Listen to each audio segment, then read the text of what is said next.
नमस्कार दोस्तों, आइए आपका स्वागत करते हैं एक बार फिर से आपके अपने channel maths by Sachin Yadav में। जैसे कि आप लोग देख रहे हैं, हम लोग एसएससी जीडी के प्रीवियस ईयर मैथ्स के सेट पे काम कर रहे हैं और लगभग 20 सेट अभी तक हम लोग आपके कर चुके हैं। जो पिछली बार एसएससी के जो एग्जाम्स हुए उसमें जो 25 क्वेश्चन मैथ्स के आए, हम उस सीरीज पे काम कर रहे हैं और लगातार लगभग 500 क्वेश्चन को हम लोग सॉल्व कर चुके हैं। और जितने भी वीडियोज अभी तक हमने सॉल्व किए हैं, अगर आपने अभी तक नहीं देखे हैं तो जरूर देखें, ताकि क्योंकि जितने भी क्वेश्चंस एसएससी जीडी के इस बार के एग्जाम में भी आने वाले हैं वो सारे उसी से रिलेट होते हुए ही क्वेश्चन आएंगे।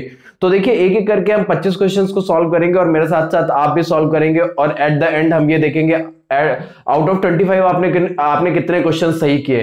तो देखिएगा, आज जो हम 21 कितना सेट लेकर आए हैं उसमें जो क्वेश्चन है वो क्या क्या है। देखिएगा, पहला क्वेश्चन क्या दे रखा है, कह रहा है 10% वार्षिक ब्याज दर पर 2 वर्षों के लिए निवेश की गई निश्चित धनराशि पर प्राप्त साधारण ब्याज 5,000 रुपए की धनराशि पर 10% की दर से 2 वर्षों में प्राप्त चक्रवृद्धि ब्याज का आधा है, तो साधारण ब्याज पर निवेश की गई धनराशि बतानी है। तो देखिए, ये आपको क्या बताना है कि आपको बताना है 5,000 रुपए ब्याज पे 10% की दर से 10% की दर से 2 वर्ष का, एक मिनट रुकिएगा, 5,000 रुपए पर 10% की दर से 2 वर्ष का जो सीआई है वो आपसे ये बताया गया 2 वर्षों में प्राप्त चक्रवृद्धि ब्याज का आधा है। तो यहां से 5,000 के 10% देखेंगे तो ये हो गया आपका 500 और 500 का 10% देखेंगे तो ये कितना हो जाएगा 50 रुपए। तो यहां से जो सीआई देखने को मिला वो 1,050 रुपए देखने को मिला। तो साधारण ब्याज जिससे आधा है तो वो कितना हो जाएगा 525। लेकिन किस ब्याज दर पर है ये नहीं पता है, लेकिन जो आपका मूलधन दे रखा है वो 10% ब्याज दर पे दे रखा है और समय 2 वर्ष ही दे रखा है। तो अब आप यहां से मूलधन देख सकते हैं कि कितना होगा, 10 से काटेंगे ये 10 बार में खत्म, ये 5 बार में खत्म। तो जो आप मूलधन देखेंगे वो हो जाएगा 55 25 हासिल लगा 2 5 दूनी 10 2 12 हासिल लगा 1 55 25 1 26 2,625 रुपए। तो इस क्वेश्चन का जो सही आंसर होगा वो कौन सा होगा बेटा, फर्स्ट ऑप्शन। फिर से देखिएगा, सवाल बहुत आसान है। क्या रहा है, 5,000 रुपए की धनराशि पर 10% की दर से 2 वर्षों में प्राप्त चक्रवृद्धि ब्याज का आधा है। इस वाले सीआई से आधा है एसआई, तो सीआई हमको देखने को मिला 1,050, तो जो एसआई होगा वो उसका आधा होगा, तो वो हो जाएगा 525 रुपए। मूलधन निकालना है, ब्याज की दर 10% दे रखा है और समय 2 वर्ष की बात ही कर रहा है। तो आपने पूरा सॉल्व किया तो जो आपका आंसर आया मूलधन वो 2,625 रुपए। देखिएगा, ऐसे सवालों को बहुत अच्छे से करिए क्योंकि सिंपल इंटरेस्ट से 1-2 सवाल आते ही आते हैं, तो बहुत प्यार से इसको करके जाइए। ये हो गया क्वेश्चन नंबर 1। देखिएगा आपका आंसर क्या आया है, अगर सही आया तो बहुत अच्छी बात है, नहीं सही आया तो उसको सही करने की कोशिश करिए। सेकंड नंबर क्वेश्चन देखिए, ये क्या कह रहा है, आपको घन का आयतन पता है। आयतन पता है मतलब आपको ए क्यूब पता है, कितना पता है 1,75,616 सेंटीमीटर क्यूब। ये आपको इसका आयतन पता है और इसकी भुजा बतानी है, मतलब ए बतानी है। तो कहीं ना कहीं आपको क्यूब रूट ऑफ 1,75,616 बताना है, 1,75,616 बताना है। तो देखिए, ऐसे सवालों को करने के लिए एक शॉर्टकट होता है जिसको आप ध्यान रखेंगे। देखिए 616, तो यहां से इकाई का अंक आप देख रहे हैं जो है वो 6, क्योंकि 6 है तो 6 के ही क्यूब रूट में इकाई का अंक 6 आएगा। अब 175 किसके किसके क्यूब के बीच में है, तो देखेंगे आप 5 का होता है 125 और 6 का होता है 216, तो 5 और 6 के बीच में, तो छोटा वाला नंबर उठा के रखेंगे। तो ये हो गई इसकी साइड हो गई, भुजा हो गई। तो जो आंसर आया वो कितना आया बेटा 56 सेंटीमीटर। तो जो क्वेश्चन नंबर सेकंड का ऑप्शन नंबर 4 सही होगा, 56 सेंटीमीटर। देखिए आपने इसका क्या सही आंसर लगाया है। देखिए कोशिश करिए, ऐसे जितने भी नंबर्स आते हैं उनका जो आप क्यूब रूट निकालेंगे वो एक शॉर्टकट से ही निकालेंगे। पूरा क्यूब रूट निकालने में आप बहुत समय लगाएंगे और उसका कोई फायदा नहीं है टाइम वेस्ट करने का। क्वेश्चन नंबर 3 पे चलते हैं। देखिए क्या कह रहा है एक परीक्षार्थी 25% अंक अर्जित करता है। कितने नंबर लाता है बेटा 25%, और 32 अंकों से फेल हो गया। 25% अंक लाया और 32 अंकों से फेल हो गया। तो यहां से आपको दे रखा है कि 25% अंक लाने के बाद भी वो 32 अंकों से फेल हो जाता है, मतलब पासिंग मार्क्स से 32 अंक कम लाता है। एक दूसरा विद्यार्थी है जो 40% अंक लाता है, और ये जो 40% है अंक, उसके लिए कहा गया परीक्षा उत्तीर्ण करने के लिए आवश्यक न्यूनतम अंक से 28 अधिक है। ये 40% है, वो 28 ज्यादा है। तो कह रहे हैं 72% अंक अर्जित करने के लिए परीक्षार्थी को कितने अंक प्राप्त करने होंगे। तो यहां से आप इनका अंतर जो देख रहे हैं वो आप देख रहे हैं 15% और ऊपर से जो आप इनका अंतर देख रहे हैं, एक बार -32 और +28 है तो जो इनका अंतर होगा वो ऐड हो जाएगा। तो 15% का वैल्यू कितना हो गया 60। फिर से देखिएगा 25% लाया तो 32 अंकों से फेल हो गया, 40% लाया तो 28 अधिक लाया, अंतर 15%, उसका वैल्यू 60 है। तो 1% का वैल्यू जो देखने को मिला वो 4 देखने को मिला। आपसे पूछा गया है कि 72% अंक, 1% अगर 4 है तो 72% अंक लाना है। तो 4 दूनी 8 और 4 सत्ते 28, कितने नंबर लाएगा कि उसके 72% अंक आ जाए? तो ऑप्शन नंबर 4 288, 288 अंक। देखिए बहुत आसान सवाल है बेटा, इसको बहुत आसानी से लगाया जाता है। आपसे कह क्या रहा है कि 25% अंक अर्जित करने के बाद वो 32 अंकों से फेल हो गया और 40% अंक अर्जित करने के बाद उसने 28 अंक अधिक प्राप्त किए। आपने वो वैल्यूज लिख ली। यहाँ इधर से परसेंटेज में जो डिफरेंस है वो 15% है और मार्क्स में जो डिफरेंस है वो 60 मार्क्स का है। तो 1% का वैल्यू 4 हो गया। तो आप 72% का वैल्यू देखेंगे 288। तो जो क्वेश्चन नंबर 3 का सही आंसर हुआ वो 288 हो गया। चलते हैं क्वेश्चन नंबर 4 की तरफ। चौथा नंबर क्वेश्चन क्या कह रहा है देखिएगा। कह रहा है एक ट्रेन अपनी सामान्य चाल की 1/4 चाल से चलकर अपने गंतव्य पर 60 मिनट की देरी से पहुंचती है। तो वही दूरी तय करने में ट्रेन द्वारा लगने वाला सामान्य समय। आपको सामान्य समय बताना है कि सामान्य समय इसको क्या लगेगा। आपको ये वाला समय पता है कि अगर 1/4 चाल से चलेगी तो 60 मिनट की देरी से पहुंचेगी। 1/4 चाल का मतलब हो गया कि 4 चाल की जगह वो सिर्फ 1 चाल से चल रही है। तो जो ये चाल के अनुपात हो गए उसी दूरी में, तो 4 1 के हो गए। तो समय के अनुपात अगर आप उसी दूरी में देखेंगे तो 1 4 के हो जाएंगे। यहां से उसको समय कितना ज्यादा लग रहा है 3 यूनिट, और सवाल से कितना ज्यादा लग रहा है 60। अगर 3 का वैल्यू 60 मिनट देखेंगे तो 1 यूनिट का वैल्यू देखेंगे 20। और आपसे ये पूछ रहा है कि सामान्य समय, तो अगर ये इसकी सामान्य चाल थी तो ये इसका सामान्य समय भी होगा 1 यूनिट। तो 1 यूनिट का वैल्यू आ गया है 20 मिनट। तो अगर वो अपनी सामान्य चाल से चलता तो 20 मिनट में अपने डेस्टिनेशन पर पहुंच जाता, अपने गंतव्य पर पहुंच जाता। तो ये क्वेश्चन नंबर 4 का जो ऑप्शन सही होगा वो 3rd ऑप्शन सही होगा, 20 मिनट। फिर से देखिएगा जहां जहां पे आप देखेंगे दूरी नियत है, दूरी कांस्टेंट है, डिस्टेंस कांस्टेंट है, वहां वहां चाल का अनुपात और समय का अनुपात एक दूसरे का विपरीत होता है। और उसी से आपने देख लिया कि आंसर कितना आएगा, सामान्य समय 20 मिनट। ये होता है आपका क्वेश्चन नंबर 4। चलते हैं क्वेश्चन नंबर 5वें की तरफ।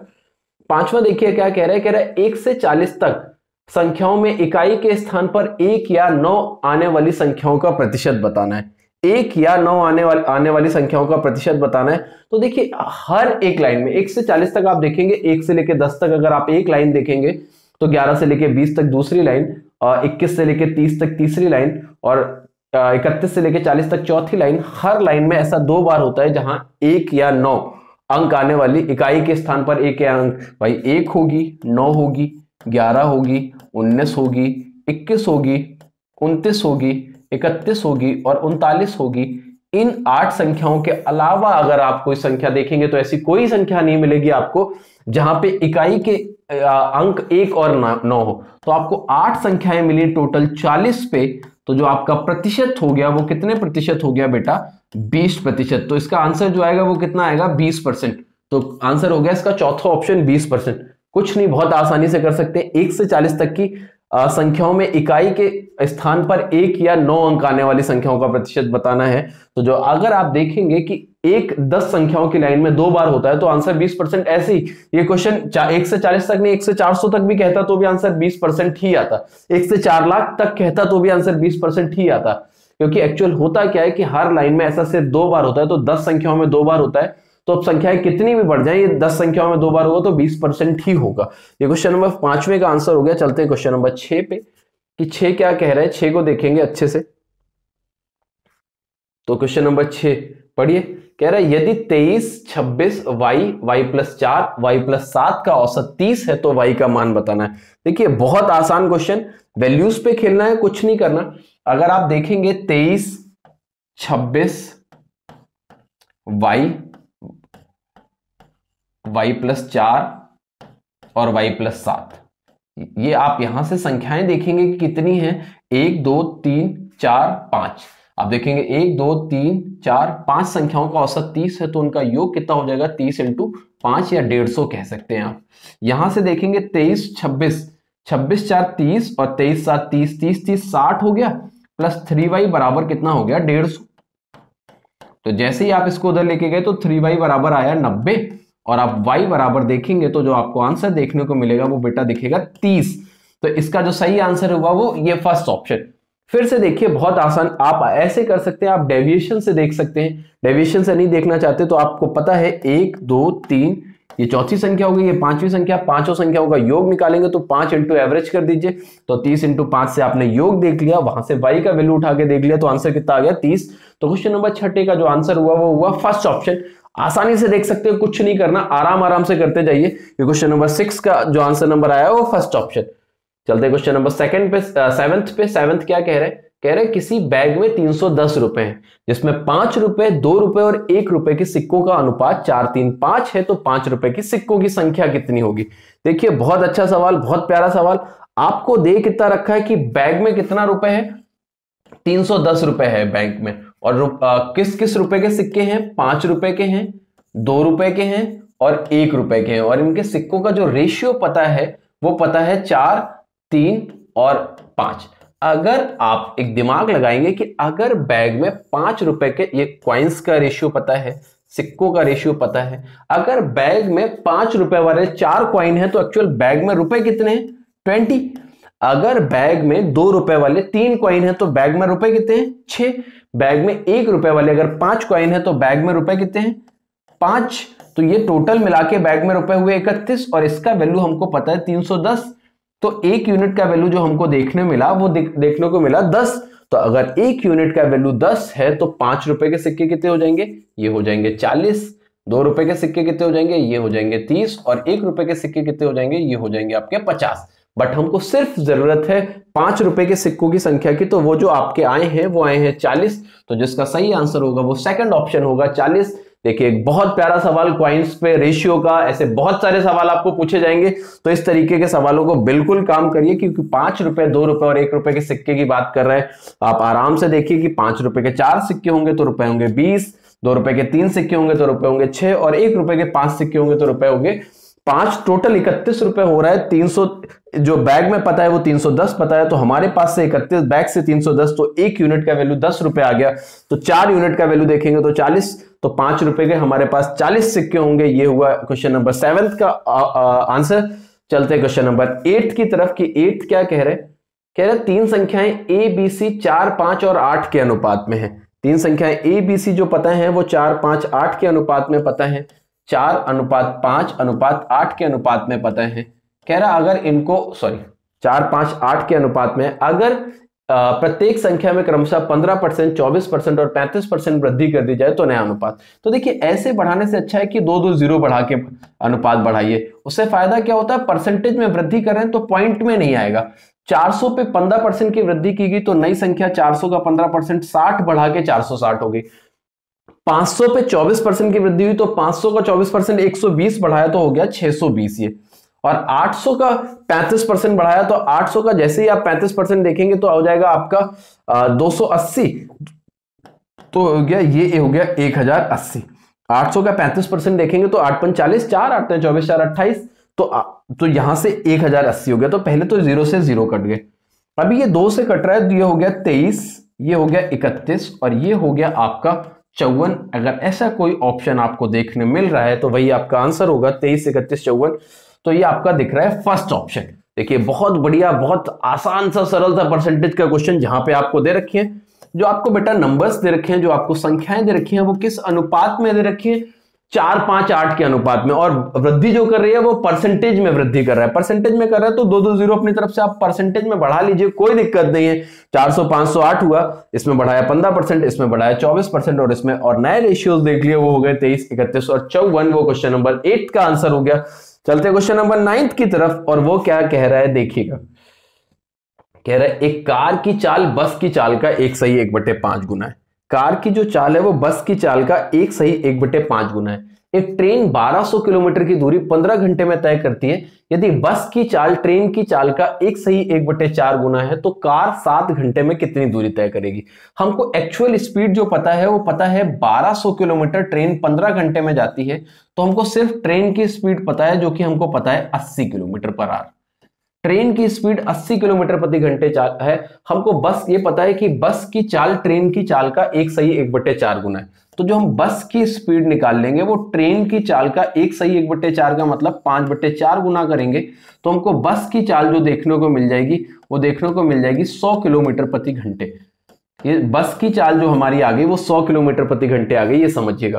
कह रहा है जबकि कार की चाल बस की चाल का 1/1/5 गुना, तो जो कार की चाल है वो बस की चाल जो कि 100 पता है, इसका 1/1/5 गुना का मतलब हो गया 6/5 गुना। तो 5 से काटा 20, 20 छक्का 120, हमको फाइनली कार की चाल देखने में मिल गई 120 किलोमीटर प्रति घंटे। 120 किलोमीटर अगर इसकी चाल है तो ये 7 घंटे में कितना ट्रेवल करेगी, दूरी बराबर चाल इंटू समय लगा देते हैं, तो जो हमारा आंसर आ गया वो आ गया बेटा 840 किलोमीटर, ऑप्शन नंबर 4। देखिए पहले रेशियो भी बना सकते थे बट बिन रेशियो बनाए हमने बहुत आसानी से, एक बार फिर से समझा देते हैं। कह रहा है कार की चाल बस की चाल का 1/1/5 गुना है और ट्रेन 1200 किलोमीटर 15 घंटे में ट्रेवल करती है। तो हमने यहां से तुरंत ट्रेन की चाल निकाली कि 1200 किलोमीटर 15 घंटे में ट्रेन ट्रेवल करती है, तो ट्रेन की चाल आ गई 80 किलोमीटर प्रति घंटे। कह रहा है बस की चाल ट्रेन की चाल का 1/1/4 गुना है, तो बस की चाल अगर ट्रेन की चाल 80 है तो इसका 1/1/4 गुना, तो 5/4 कितना हो गया 100 किलोमीटर प्रति घंटे। ये हमें बस की चाल मिल गई।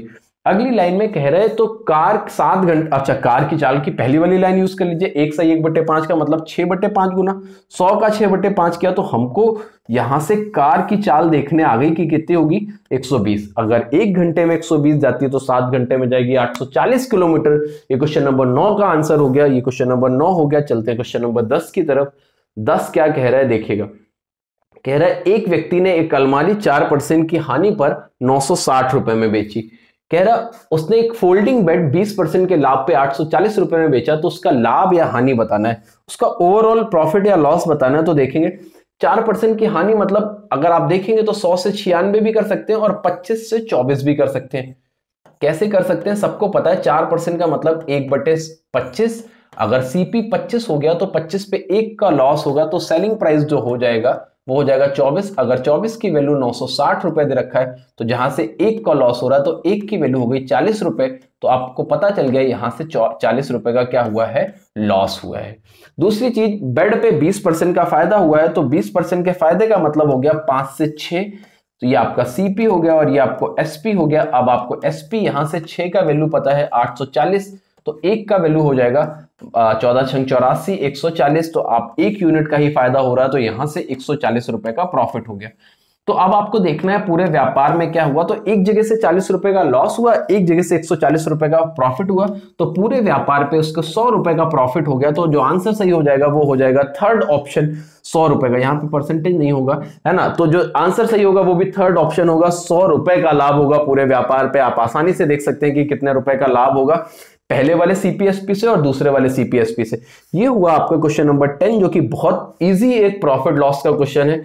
वैल्यू अच्छे से समझ के बनाने की कोशिश करेंगे, कभी गलत नहीं होगा। देखिए कह रहा है 14, 28 और 42 से विभाजित 3 अंकों की सबसे बड़ी संख्या कौन सी होगी। एलसीएम एचसीएफ का एक बहुत अच्छा क्वेश्चन जिसको हमने पिछली क्लास में भी किया था। यहाँ पे 3 अंकों पे, वहां 5 अंकों पे था, तो वहां पे क्या था कि 5 अंकों की सबसे बड़ी संख्या बतानी। तो ऐसे सवालों के लिए हमने आपको 2 तरीके बताए, एक बेसिक तरीका, एक शॉर्टकट, जो आप यूज करना चाहें वो यूज कर सकते हैं। आपको जो संख्याएं पता है वो 14, 28 और 42 पता है। तो फर्स्ट ऑफ ऑल आप इसके एलसीएम लेते हैं। जब आप एलसीएम लेते हैं तो आपको पता है, अभी मैं आपको शॉर्टकट बताऊंगा बाय द ऑप्शन कितने अच्छे से कर सकते हैं। एलसीएम लेंगे तो इसमें आप 2 का मैक्सिमम पावर 4 देख लेंगे, एक 3 देख लेंगे और आपको एक 7 और देखने को मिलेगा।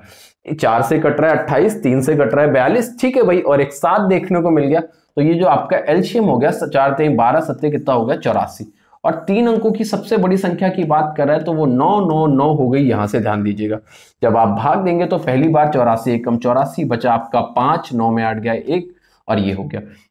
अब देंगे तो आपका एक बार जाएगा 84, तो 9 में 4 गया आपका 5 बचा और 15 में 8 गया 75। तो 999 में अगर हम 75 घटा देंगे तो हमको 3 अंकों की सबसे बड़ी संख्या मिल जाएगी जो इन तीनों से पूर्णतः विभाजित होगी। तो आंसर आया 924। वो आपको ऑप्शन में बहुत साफ दिखाई दे रहा है कि चौथा ऑप्शन है। अब इन केस मैंने बताया कि ये सब नहीं करते तो बाय द ऑप्शन कैसे करते, जब 14, 28 और 42 दिख रहा है तो पक्की बात है कि जो भी आंसर आएगा वो 4 से पूरा पूरा कटेगा, और 4 का रूल ये कहता है कि लास्ट के 2 डिजिट पूरे पूरे कटने चाहिए, तो ये दोनों ऑप्शन कभी नहीं हो सकते। अच्छा 42 दे रखा है जो कि 3 से कट रहा है, तो जो आंसर आएगा वो 3 से भी कटना चाहिए। ये दोनों, ये 4 से तो दोनों कट रहे हैं बट ये 3 से नहीं कट रहा। 9 कट गया 3 से, 6 कट गया 3 से, 4 नहीं कट रहा, अंकों का योग 3 से विभाजित होना चाहिए, वो नहीं कट रहा, तो ऑप्शन ये भी नहीं हो सकता। जब 3 ऑप्शन नहीं हो सकते तो चौथा ऑप्शन सही आंसर होता है, हमेशा ये बात याद रखिएगा। तो यहां से आप इतना सब प्रोसेस करने की बजाय कितने आसानी से बाय द ऑप्शन देख सकते हैं। ये हो गया क्वेश्चन नंबर आपका 11। चलते हैं क्वेश्चन नंबर 12 पे, क्या कह रहा है ध्यान से समझिएगा। क्वेश्चन नंबर 12 देखिएगा। देखिए एक बहुत बेहतर क्यूबॉइड का क्वेश्चन दे रखा है, अगर आप आराम से करेंगे तो क्यूबॉइड का ये क्वेश्चन भी कर पाएंगे। आपसे कह क्या रहा है कि 4 सेंटीमीटर, 6 सेंटीमीटर, 4 सेंटीमीटर, 5 सेंटीमीटर और 6 सेंटीमीटर भुजाओं वाले घनाभ के प्रत्येक कोने से 1 सेंटीमीटर वाले घन निकाले जाते हैं। तो देखिए अगर आप घनाभ से 1-1 सेंटीमीटर के कॉर्नर से घन निकालेंगे तो ऐसे आप 8 घन निकाल लेंगे, एक इस फेस से, और अगर कोने कोने से निकालेंगे तो ऐसे आप 8 घन निकालेंगे। तो जो घनाभ का वॉल्यूम होता है वो होता है LBH। तो जैसे ही आप इसका वॉल्यूम देखेंगे तो 4, 5 और 6, 6 पंचे 30, चौको कितना हो गया 120 सेंटीमीटर क्यूब। अब इसने 1-1 सेंटीमीटर, अगर 1 सेंटीमीटर भुजा वाला एक घन निकालेगा तो हो गया 1, क्योंकि 1 का क्यूब कर देंगे तो ये 1 घन का आयतन, और ऐसे 8 घन निकलेंगे तो 120 में से अगर हम 8 घन निकाल देंगे तो 112 सेंटीमीटर क्यूब इसका आंसर हो जाएगा। तो जो क्वेश्चन नंबर 12 का आंसर होगा वो फर्स्ट ऑप्शन। आसानी से करने वाला सवाल है, बस थोड़ा सा दिमाग लगाइएगा कि करना क्या है। कि 4, 5, 6 वाले 3 घनाभ दे रखे तो वहां से उसका, जब आप एक फेस पे देखेंगे अगर हम इसका क्यूबॉइड बनाए तो कुछ इस तरीके से बनेगा। ये देखिए, तो जैसे ही आप इससे क्यूब निकालेंगे तो वो जो इस फेस से क्यूब निकालेंगे एक वो हो गया, एक आप इधर से निकालेंगे पीछे से, एक आप जब इस फेस से निकालेंगे तो एक इधर से निकालेंगे, तब ऐसे ही 4 इस तरफ से निकालेंगे तो 8 घन निकल जाएंगे। तो जब आप इसका आंसर देखेंगे क्वेश्चन नंबर 12 का तो वो हो जाएगा 112, फर्स्ट ऑप्शन। देखिए आपने इसका आंसर कौन सा लगाया है। देखिए 13 नंबर क्वेश्चन पे चलते हैं। कह रहा है ए किसी प्रोजेक्ट पे 10 दिन में, बी उसी प्रोजेक्ट पर 15 दिन में काम पूरा कर सकता है। ए और बी दोनों एक साथ मिलकर काम शुरू करते हैं, लेकिन ए प्रोजेक्ट पूरा होने से 5 दिन पहले काम छोड़ देता है, तो अब प्रोजेक्ट को पूरा होने में कितना समय लगेगा। तो देखिए ए जो पूरा काम करता है, पूरा प्रोजेक्ट करता है वो 10 दिन में, और बी उसी प्रोजेक्ट को पूरा कर लेता है 15 दिन में। तो पूरा प्रोजेक्ट जो हो गया वो टोटल वर्क आ गया 30 का, और दोनों की जो एफिशिएंसी हो गई वो 3 और 2 हो गई। तो कह रहा है लेकिन एक प्रोजेक्ट पूरा होने के 5 दिन पहले काम छोड़ देता है। ऐसे केसेस में जो जितने दिन पहले काम छोड़ता है उसको उतने दिन और काम करा के काम बढ़ा लिया करो। तो 5 दिन पहले इसने कार्य छोड़ा है तो जो इसका कार्य हो जाएगा वो क्या होगा, देखिएगा।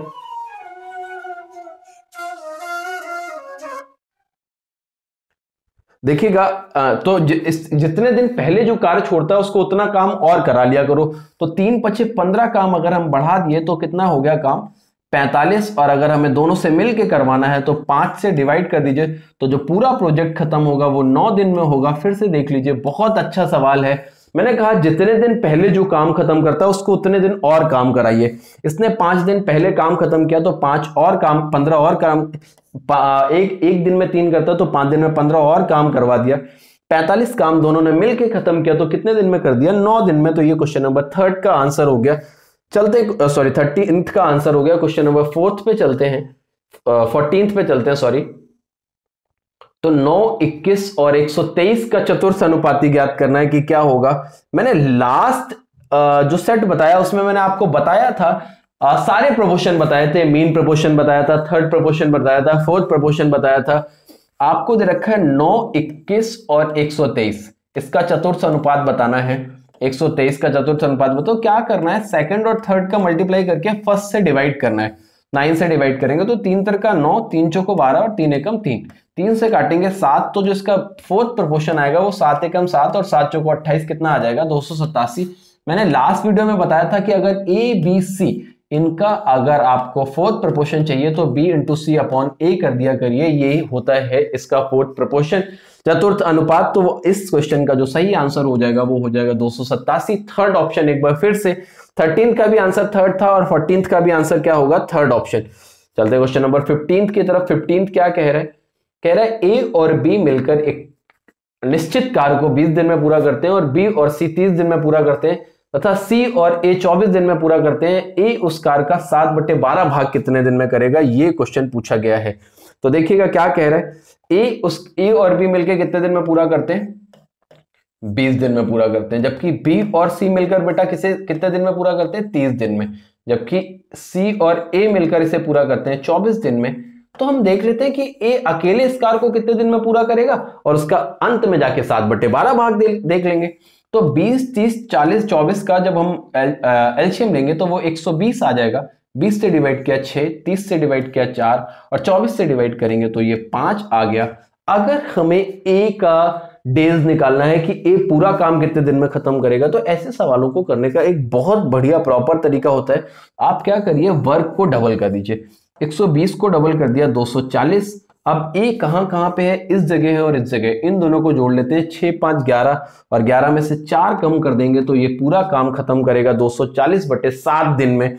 हमको पूरा काम नहीं चाहिए, हमको चाहिए 7/12 भाग काम कितने दिन में करेगा। तो 7 से 7 खत्म, 12 से अगर हम काट लेंगे तो ये काम कितने दिन में खत्म होगा? 20 दिन में। तो इस सवाल का जो सही आंसर हुआ वो कितना हो गया? 20 दिन। बहुत आसानी से आप 15 नंबर क्वेश्चन का जो सही आंसर बताएंगे वो 20 दिन, जो कि आंसर नंबर 4 हो गया। देखिएगा इस तरीके से करेंगे, टाइम की भी बचत है और सही कभी गलत भी नहीं होगा, ये भी बात याद रखिए। कह रहा है एक व्यक्ति 8,875 रुपए में एक ओवन बेचा और उसे लेन देन पर 25% का लाभ हुआ। कह रहा यदि उसने ओवन 6,937 रुपए में बेचा होता तो उसे कितने रुपए का लाभ, कितने प्रतिशत का लाभ या हानि होती, ये देखना है और बताना है दशमलव के 2 अंकों तक। देखिए 25% का लाभ हुआ तो 4 से 5, मतलब आपको सेलिंग प्राइस 5 का वैल्यू 8,875 दे रखा है। तो आप यहां से कॉस्ट प्राइस 1 यूनिट का वैल्यू देखेंगे कितना हो जाएगा।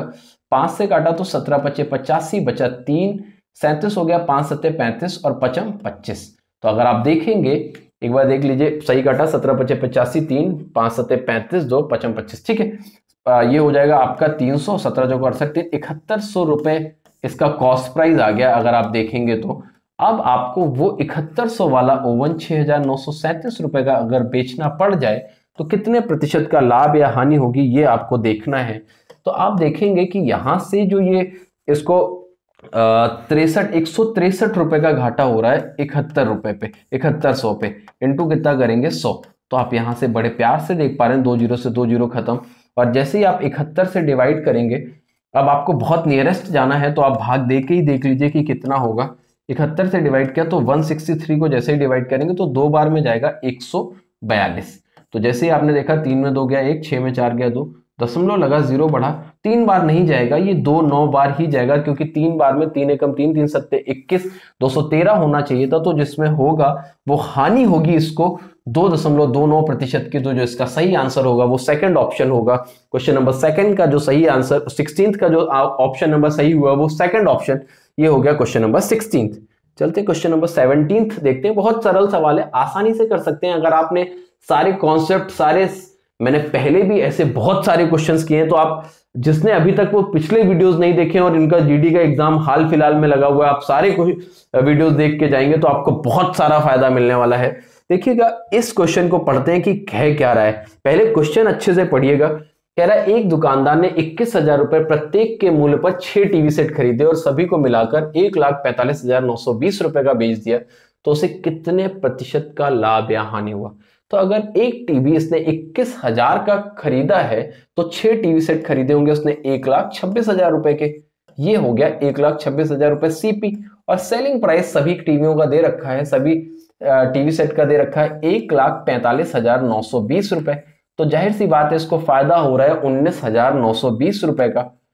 19,920 रुपए का फायदा हो रहा है 1,26,000 रुपए पर। तो अब यहां से देखना है कि उसका लाभ प्रतिशत कितना होगा। तो पहले ये 3 जीरो से 3 जीरो सीधे सीधे कट गए। अभी देखिए ये आपका कट रहा है 6 2 8 9 2 11 11 1 12, 6 से कट रहा है, ये 6 से काट दीजिए 21, इसको 6 से काटेंगे 6 3 18, हाथ से लग गया 1, फिर 6 3 18 और 6 दूनी 12।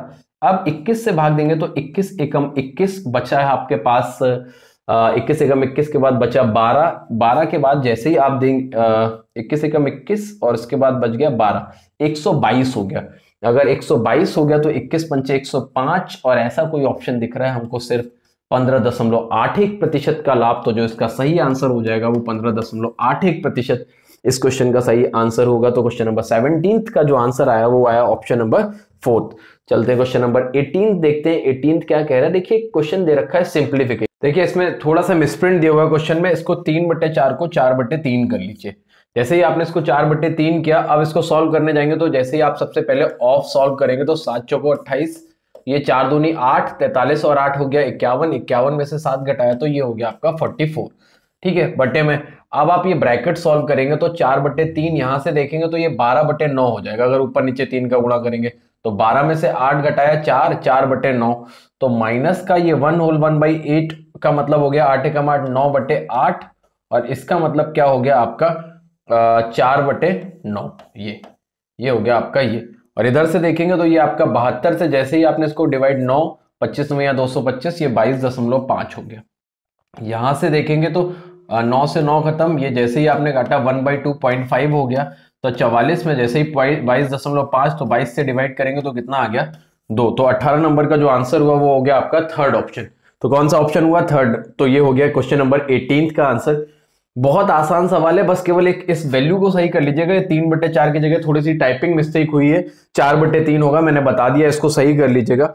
चलते क्वेश्चन नंबर 19 पे। 19 क्या कह रहा है देखिएगा, कह रहे हैं वह छोटी से छोटी संख्या ज्ञात कीजिए जिसे 6, 8 और 10 से भाग देने पर क्रमशः 4, 6 और 8 शेषफल बचे।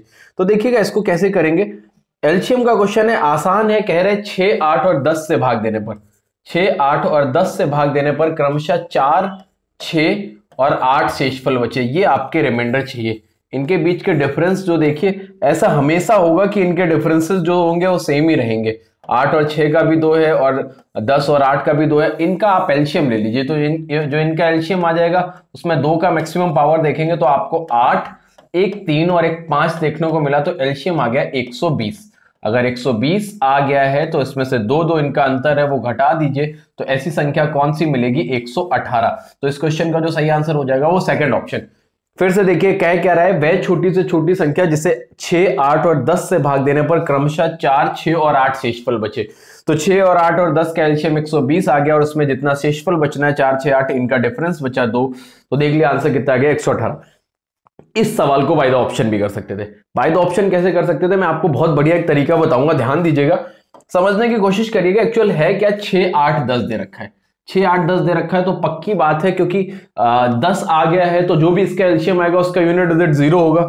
अगर यूनिट डिजिट 0 होगा उसके बाद 6 और 4 का अंतर 2, मतलब अब 0 आने के बाद अंतर जो है इनके 2 वो घटाएंगे तो यूनिट डिजिट आंसर जो आएगा उसका 8 होगा। तो ना ये आंसर हो सकता है ना ये आंसर हो सकता है। आंसर या तो 118 होगा या 58 होगा।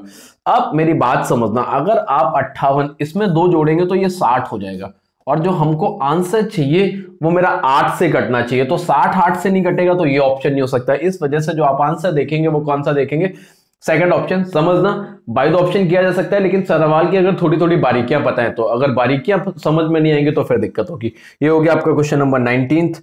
चलते हैं क्वेश्चन नंबर 20 पे। 20 क्या कह रहा है देखिएगा, कह रहा है एक समूह में 30 लड़कियों का औसत वजन 35 किलोग्राम है। जब उस समूह में एक लड़की और आ जाती है तो औसत वजन 2 किलोग्राम बढ़ जाता है, तो नई शामिल हुई लड़की का वजन ज्ञात करना है। तो देखिए कितना बढ़िया सवाल दे रखा है आपको कि 30 लड़कियों का जो एवरेज वेट पता है, 30 गर्ल्स का वो पता है कि 35 kg है। अब एक लड़की आई जिसकी वजह से 31 लड़कियां हो गई, और इन 31 का एवरेज 2 किलोग्राम बढ़ के कितना हो गया, 37 kg हो गया।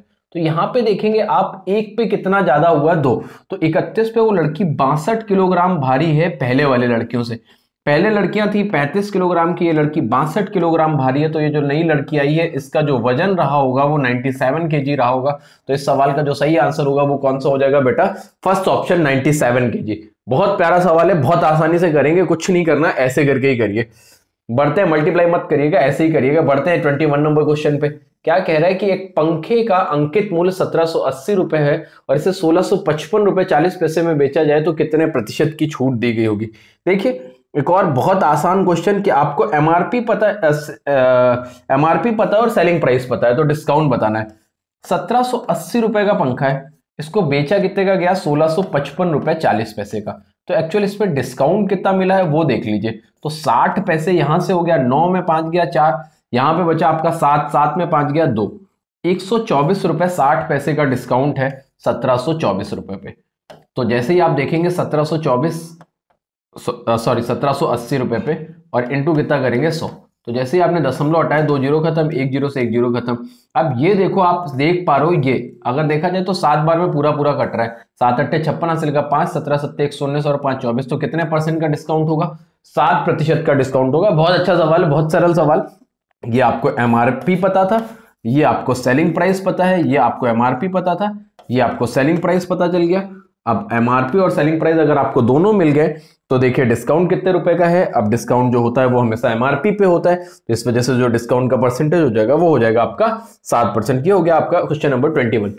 चलते हैं 22, देखते हैं क्या कह रहे हैं। कह रहे हैं यदि 12,800 रुपए की धनराशि को 9% साधारण ब्याज दर पर 5 वर्षों के लिए दिया जाता है तो बैंक द्वारा लौटाया जाने वाला मिश्र धन।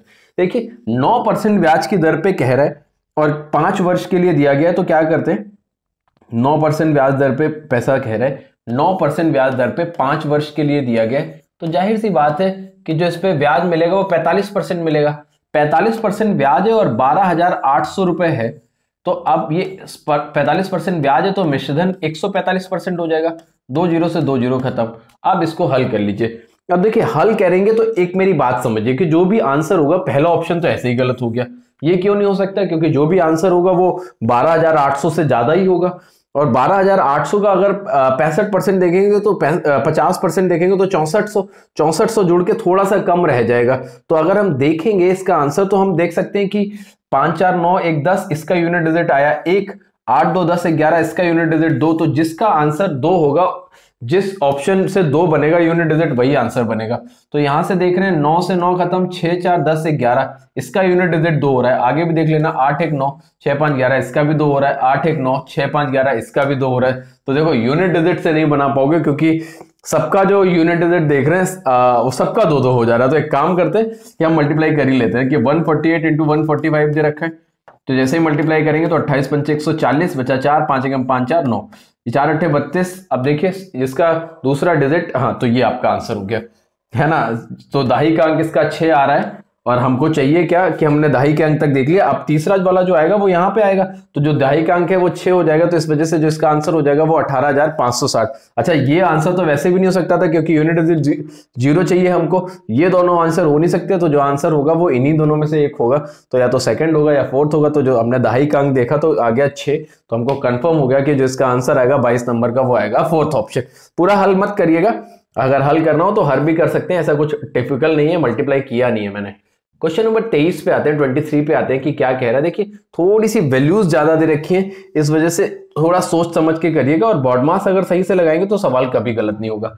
तो देखिए सबसे पहले ऑफ हल कर लेते हैं, तो ये 5 और हल करके यहां लिखते जाते हैं। 5 डिवाइड ऑफ हल किया तो कितना हो गया 100, उसके बाद दे रखा है इंटू 4 प्लस 4 और डिवाइड, अच्छा 4 ऑफ लगा है फिर, तो ये 16 इंटू 10 और प्लस 10 माइनस 4, तो पहले ब्रैकेट हल करेंगे और 10 माइनस 4 6 डिवाइड 16 इंटू 4, ये दे रखा है आपको पूरा क्वेश्चन एक स्टेप सॉल्व करने के बाद। तो जैसे ही आप देखेंगे तो ये 5/100 हो गया, इंटू 4 कर लीजिए, ये हो गया 4/16 इंटू 10 कर लीजिए, ये हो गया प्लस का 6/16 इंटू 4 कर लीजिए।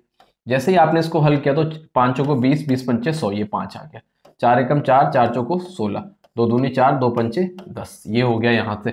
यहां से काटेंगे 4 एकम 4, 4 चौको 16, 2 दूनी 4, 2 तिहाई 6, तो अब फाइनली बचा कितना 1/5 प्लस 5/2 प्लस 3/2, तो 5/2 और 3/2 जैसे ही आपने जोड़ा तो ये हो गया 8/2, जिससे आया 4, तो आंसर हो गया 4 सही 1/5, 4 सही 1/5। ऑप्शन नहीं दिख रहा तो 21/5 भी देख सकते हैं अगर कोई ऑप्शन दिख रहा है। तो आपका ये फोर्थ ऑप्शन दिखा 21/5।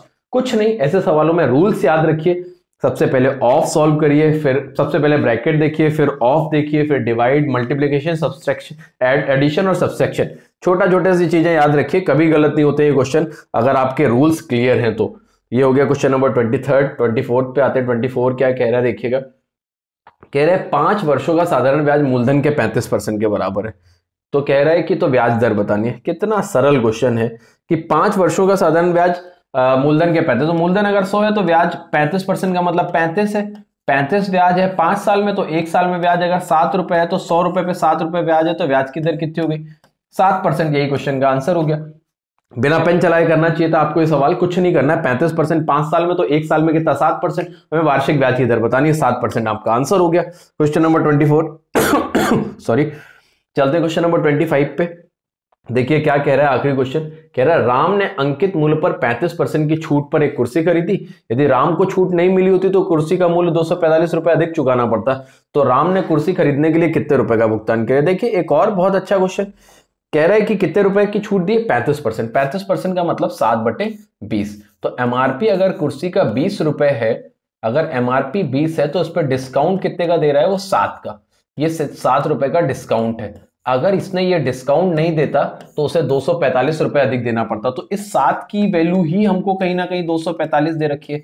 तो अगर हम 1 यूनिट की वैल्यू देखेंगे तो 7 ने 21 बचा कितना 3, और 7 ने 21 बचा आपका 3 और 7 पना 35। अब हमको बताना है कि उसे अगर डिस्काउंट नहीं दिया होता तो कितना भुगतान करना पड़ता, अगर सॉरी तो कुर्सी खरीदने के लिए उसे कितने रुपए देने पड़े, तो 13 रुपए देने पड़े उसे कुर्सी खरीदने के लिए। तो 13 पचे 65, हाथ से लगा 6, 13 39 और 6 हो गया आपका 45, 455 रुपए की उसे कुर्सी खरीदनी पड़ी। तो जो आंसर हो गया वो सेकंड। एक बार फिर से समझेंगे, एक बार फिर से 35% का डिस्काउंट, तो 20 अगर इसका एमआरपी है तो इस पर डिस्काउंट 7 रुपए। कह रहा अगर राम को छूट नहीं मिलती तो उसे 245 रुपए अधिक, छूट नहीं मिलती तो यही 7 रुपए और देने पड़ते सब क्वेश्चन के हिसाब से, परसेंटेज के हिसाब से। तो इस 7 का वैल्यू 245 दे रखा है, तो 1 यूनिट का वैल्यू देखेंगे कितना हो गया 35। अगर उसने पूछा तो राम ने कुर्सी खरीदने के लिए कितना रुपए भुगतान दिया, 20 की थी, 7 का डिस्काउंट, तो 13 तो भुगतान किया ही, तो 13 का वैल्यू कितना हो गया 455 रुपए।